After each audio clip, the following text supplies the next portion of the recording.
कितने शिक्षकों का मन गड़बड़ाया है, कितनी लड़कियों का, विद्यार्थियों का मन भी गड़बड़ा जाता है। ये मन, कबीर साहब कहते हैं, ये मन चंचल ये मन चोर, ये मन शुद्ध ठगहार, मन मन करते सुर नर मुनि जहड़े, मन के लक्ष्य द्वार। ये मन चंचल भी है, चोर भी है और ठग भी है। और कबीर कहते हैं मन शुद्ध भी है, ये शुद्ध भी हो जाता है। यही मन आपका कल्याण भी करता है। ये मन ना तो शत्रु है ना मित्र है, ये मन दिन रात तुम्हारे अनुसार कार्य करता है, मनन करता है, मंथन करता है, सोचता रहता है। तुम्हारा शरीर तो थक जाता है लेकिन मन थकता नहीं, रुकता नहीं, छकता नहीं, मन तो अलर्ट रहता है। कितने लोगों का मन तो सोते समय भी सोचता रहता है, प्लानिंग करता रहता है, सेटिंग करता रहता है। आधा शरीर सो रहा है, आधा दिमाग जाग रहा है और सेटिंग में लगे हैं। और सवेरे किसी से कहते हैं कि आज रात में गहरी नींद नहीं आई। ऐसे बहुत कम लोग हैं जिनको 30 साल की उम्र के बाद गहरी नींद आती हो। जब गहरी नींद आती है तो माता पिता सोने नहीं देते हैं, मार मार के धक्का, मार मार के धक्का, उठ पढ़ जा, ये कर वो कर। आखिर उस ढकेला ढकेली में बॉडी के हार्मोन्स का बैलेंस बिगड़ गया, अब नींद गड़बड़ा गई है, अब उसको सोने नहीं देते। थोड़ा बहुत कसर रह गई तो शादी जब हुई तो फिर पत्नी नहीं सोने देती। वो बोलती है कुछ कमाओ, घर में क्या है, कुछ नहीं है, जाओ कहीं से कमा के लाओ। ये लड़के तुमको खाएंगे कि हमको खाएंगे, और हम किसको खाएंगे? तो पति बोलता है सब लोग मिट्टी खा लो। इस धक्का मुक्की में नींद का सिस्टम बिगड़ गया है। गहरी नींद से बड़ा सुख कहाँ है? जब तुम गहरी नींद में सोते हो तो तुम्हारे शरीर की सर्विसिंग, आपका शरीर सेल्फ सर्विसिंग करता है। इसलिए जब तुम बीमार होते हो तो डॉक्टर सोने की भी दवा थोड़ी देता है।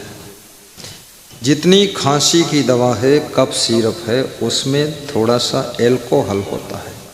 वो एल्कोहल है जिस एल्कोहल से शराब बनती है। एल्कोहल से तुम्हारी बीमारी की समस्या हल होती है।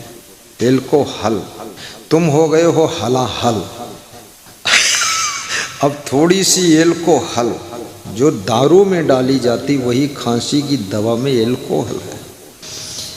आज बताया हूँ, अब बहुत से लोग सोचेंगे अरे खांसी की दवा में एल्कोहल पी ही लिया है तो अब डायरेक्ट ही शराब पीऊँ तो क्या फ़र्क है?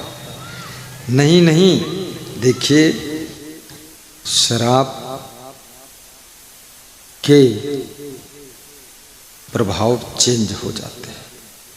जैसे टमाटर पका हुआ नमक के साथ खाइए तो उसका असर अलग है, टमाटर को भून कर खाइए तो उसका प्रभाव अलग है, टमाटर को सब्जी में डालकर खाइए तो उसके विटामिन्स, मिनरल्स और उसका सब जो कुछ तत्व है वो कम ज़्यादा हो जाता है, अदल बदल हो जाता है।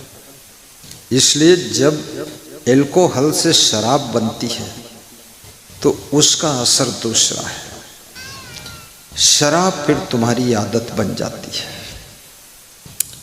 और आदत हमेशा दुखदायी होती है। अर्जुन कृष्ण से कहते हैं भगवान मेरा मन बड़ा चंचल है। देखिए भगवान के साथ में रहकर भी मन चंचल है। कितने बड़े बड़े गुरुओं के साथ रहने वाले लोगों का मन भी चंचल ही रहता है। चुपके से पान मसाला खा लेते हैं, चुपके से गुटखा खा लेते हैं, चुपके से कहीं आँख भी लड़ा लेते हैं, लड़ाई लो अखियाँ हो लड़के राजा, और चुपके से मोबाइल में कुछ गलत देख लेते हैं, ये मन घमासान कर रहा है। विद्यार्थी का मन जब चंचल हो जाता है तो विद्यार्थी का रिजल्ट का परसेंटेज डाउन होने लग जाता है। साधु का मन चंचल जब हो जाता है तो साधु का तेज तप ये सब कमजोर होने लग जाता है, उसकी वचन सिद्धि समाप्त होने लग जाती है। कई बार महान संतों के नाम से भी काम होते देखे गए, उनका नाम ले लिया, काम हो गया। ये नाम की शक्ति और वाक सिद्धि अत्यधिक जटिल तप के पश्चात में उपलब्ध होती है। वाक सिद्धि। मेरे पास में एक भक्त आया, मध्य प्रदेश का, इंदौर का, नाम था जयंती भाई पाटीदार। वो मुझसे बोले, आलोट रतलाम जिले में सत्संग था, मुझसे बोले कि एक फूल दे दो। तो हमने कहा किस काम के लिए? अरे बेटी का विवाह नहीं सेट हो रहा तो फूल दे दो। मैंने कहा गुलाब का फूल लाओ, तो गुलाब का फूल दे दूंगा। अरे बोले गुलाब वहाँ मिलेगा आलोट तहसील में, तुम इस गांव में हो, गुलाब कौन लेने जाएगा, जो फूल है सामने यही दे दो। तो मैंने कहा इसमें शक्ति है कि नहीं पता नहीं। बोले शक्ति फूल वूल में है ही नहीं, तुम छू लोगे उसी में शक्ति है। देखो भगत हमको समझा रहा, और मेरा दिल घबराता था कहीं काम हो ना हो तो अपना दो ही मत, झंझट खत्म हो जाए, टाल दो।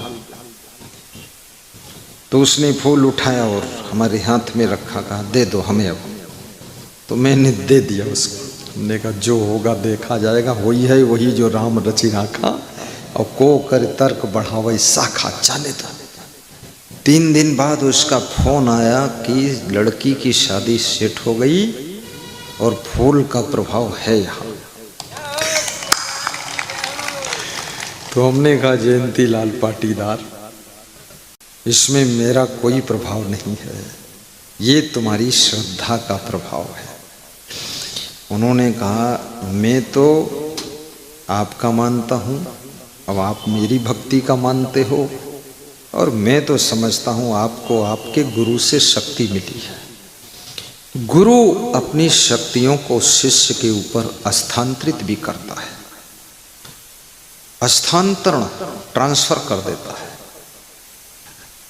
जो शिष्य उस शक्ति को संभालने के लिए सुयोग्य होता है, सुपात्र होता है, कृपा पात्र होता है, उस पर गुरु अपनी शक्तियों को स्थानांतरित करता है, ट्रांसफर करता है।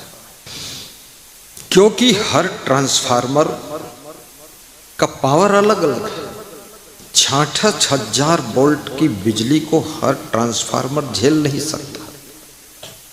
हर शिष्य गुरु की विशेष शक्ति को झेल नहीं सकता है। इसलिए जो जितना बड़ा शिष्य का ट्रांसफार्मर है, फिर वहां गुरु अपनी शक्ति को उतारता है। कृपा पात्र कौन बनता है? कृपा सिंधु कृपा कीजिए। गुरु और पिता और माँ, सासू और ससुर, इनकी कृपा को वही संतान, वही बहू, वही बेटी, वही पुत्र और वही शिष्य, वही वत्स प्राप्त करता है, जो उनके हृदय को प्रसन्नता से भर देता है। इसलिए अपने माता पिता को टेंशन मत दीजिए कभी, और माता पिता से गुस्सा भी मत करिए। नई जनरेशन की प्रॉब्लम प्रत्येक फैमिली में है कि बच्चे गुस्सा बहुत कर रहे हैं, क्रोध बहुत कर रहे हैं, नाराज बहुत हो रहे हैं, गर्म हो जाते हैं, माता पिता दब जाते हैं। बच्चा क्यों गर्म हो रहा है?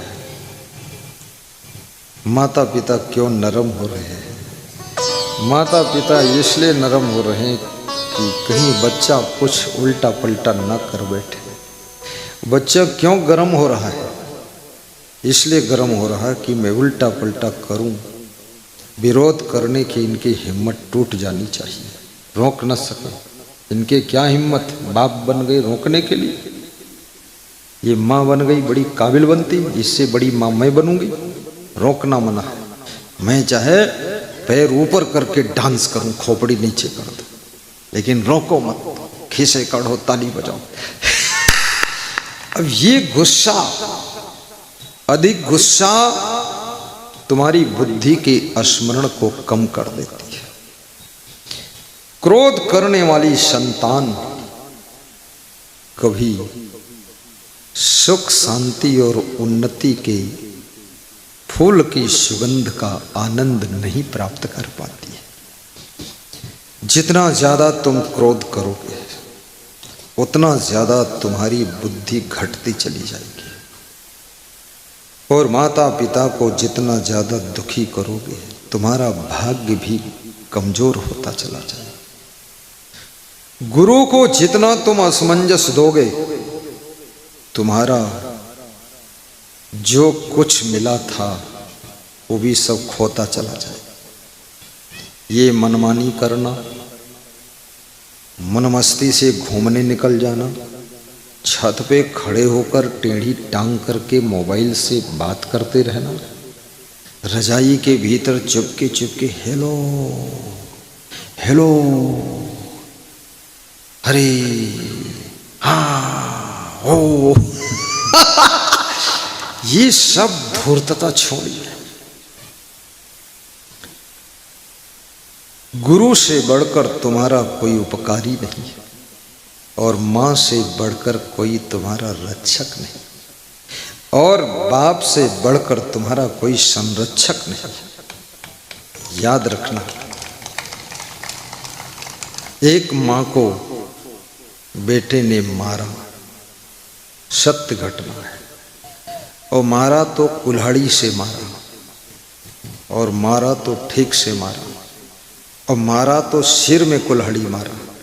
पाँव में मारता तो बच भी जाती, सिर कट गया, खून बह रहा है। जब खून निकला माँ तड़फड़ा रही, तो लड़का मार कर भाग गया। मारने वाले हमेशा भयभीत हो जाते हैं, इसलिए जो भी मारते हैं वे भागने का रास्ता पहले ही सेटिंग कर लेते हैं कि भागना किधर। चोर भी अपना रास्ता सेटिंग कर लेता है। गलत करने वाले हमेशा डर से डरे रहते हैं, भय से भरे रहते हैं, और जहाँ भय है, जहाँ डर है, वहाँ शांति कहाँ रह सकती है, सुख कहाँ रह सकता है।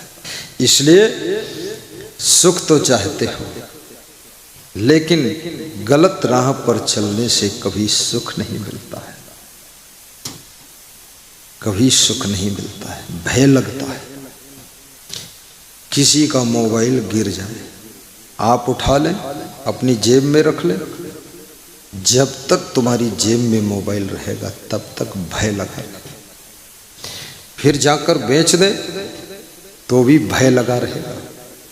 जिसको बेचा हूँ उसके पास फ़ोन आ गया कहीं, उसने उठा लिया और बता दिया तेरा मोबाइल यहाँ है, आओ ले जाओ। और फिर उसने पूछा भाई तेरे पास कौन बेचा, तो उसने बता दिया कि वो आदमी बेचा है, तो मेरे पास आ गया, तो मेरा क्या होगा। अब एक 2000 का मोबाइल, 10,000 का मोबाइल, 10,000 रुपये की कीमत उतनी नहीं है जो तुम्हारे सुख शांति और आनंद की कीमत है। एक छोटे से मोबाइल के लालच के कारण तुमने सुख शांति आनंद को खो दिया, और 10,000 दे करके बाजार में कहीं सुख शांति खरीदी नहीं जा सकती। तुम 1 लाख दे दो, 1 करोड़ दे दो, 100 करोड़ दे दो, विश्व की संपत्ति दे दो, किसी दुकान पर, किसी फैक्ट्री में सुख शांति न बनती है, न बिकती है, और न कोई वहाँ दुकानदार बेचता है। दुकानदार खुद ही अशांत है, फैक्ट्री मालिक और ज़्यादा टेंशन में है, जो जितना अमीर उतना ज़्यादा चिंता है। और वो शांति को जो पैसे से मिल सकती नहीं, चोरी से मिल सकती नहीं, बेईमानी से मिल सकती नहीं, वो शांति को छोटे से सामान के लालच के चक्कर में तुमने खोया है। तुमने बहुत बड़े घाटे का सौदा किया है। इसलिए लालच कभी मत करो। दूध का दूध, पानी का पानी, पारदर्शी हिसाब किताब होना चाहिए। रिश्ता भाई भाई का और हिसाब पाई पाई का। एक पैसे की जरूरत नहीं है, किसी का छल कपट करके लेना नहीं है। अपनी मेहनत का जो मिल रहा है वो ले लेना। झूठ बोलना भी पाप है। कितने लोगों की झूठ बोलने की बहुत बड़ी आदत है। उनसे तुम पूछो कहाँ हो तो बता देंगे गुना में। फिर थोड़ी देर बाद दूसरे से फोन लगवाइए कि आप पूछिए कहाँ हो तो बोलेगा शिवपुरी। 5 मिनट में शिवपुरी आ गए, वो उड़ के हेलीकॉप्टर है। फिर तीसरे से फोन लगवाइए कहाँ हो तो बोलता झांसी जा रहा हूँ। और हुआ क्या है, बेडरूम से निकला है, बाथरूम में लेटरिन गया है और चाय पी रहा है। इतनी देर में गुना शिवपुरी झांसी हो गया है। इतना चंडाल आदमी झूठा फालतू बोलता है। जब तुम गलतियां करते हो तब तुमको मजबूरी में झूठ का सहारा लेना पड़ता है। और याद रखना, झूठ से तुम्हारा विश्वास खत्म होता है। चोरी करने से विश्वास खत्म होता है। और विश्वास अगर 10,000 की चोरी किया और विश्वास खो गया, 1 लाख दे करके भी वो विश्वास वापस नहीं लौटाया जा सकता है।